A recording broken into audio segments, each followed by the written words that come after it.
Mama's boy ang akong nabana. Swerte-swerte lang jud ta sa atong mamahimong bana. Samot na sa atong mga ugangan. Tawgan na lang ko ninyo sa pangalang Nida, DJ Sam. 25 years old pa ko, ug wa pay tuig nga minyo ngadto sa ako ang bana nga tawgon na lang pud nato sa pangalang Mario. 5 mi ka tuig nga nagkauyab ni Mario, DJ Sam. Una mi nagdesisyon nga magpakasal. Nagtrabaho ko sa usa ka food chain kaniadto sa wa pa ko maminyo ug ang akong bana sales supervisor sa mall. Wa jud mi miagya ng live-in DJ Sam. Pero doon na nagakahitabo sa amoa. Nahimo naman gud ng normal nga binuhatan sa mag-uyab, DJ Sam. Wa pa jud unta mi plano nga magpakasal ni Mario. Apan tungod lagi na sipiat mi sa usa ka higayon, mao nabuntis ko niya.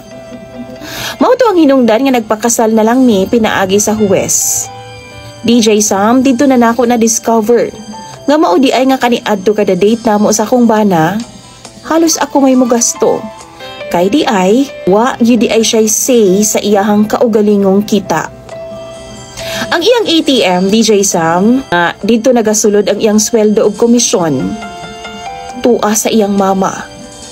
Siya po ang nagpa-eskwela sa iyang duha ka mga manghod ug wa po'y pangita ang iyang mga ginikanan.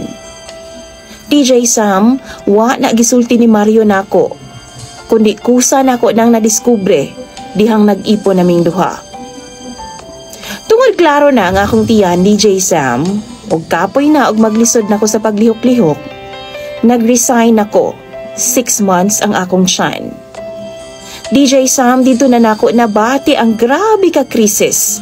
Tungod kay bisan asin nga among paliton, kinahanglan pa namo ng iyango-ngo sa akong ugangan. Tanan namong panginahanglanon, sa iyaha pa namo kuhaon. DJ Sam, wa gid ko kaantos. Giistorya nako si Mario kabahin ni ani. Pero ana pa siya, dili daw namo kuhaon kay naanad naman po daw iyahang mama nga maunay ga budget sa tanan. This time, minyo naming duha. Ug doon na nami umaabot nga anak, DJ Sam, maunang naimbiyer na gyud ang akong kalag.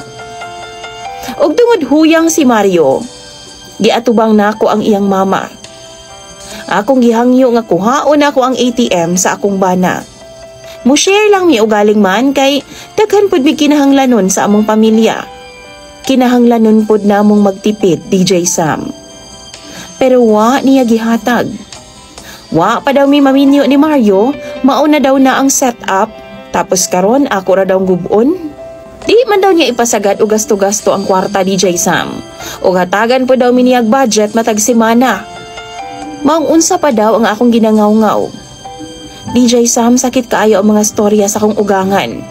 Giingnan pagani ko niya nga kung dili daw na ako gusto ang setup nilang pamilya, libre daw ko nga muuli sa amoa.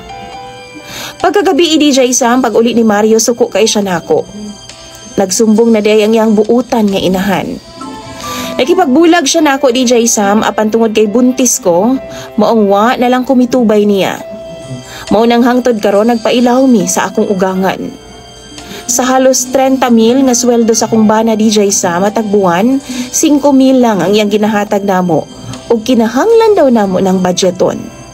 Puhon mga nako, iyahang inahan ra daw ang bahala sa panginahanglanon sa among baby. DJ Sam, dili na ko ni gusto nga sitwasyon.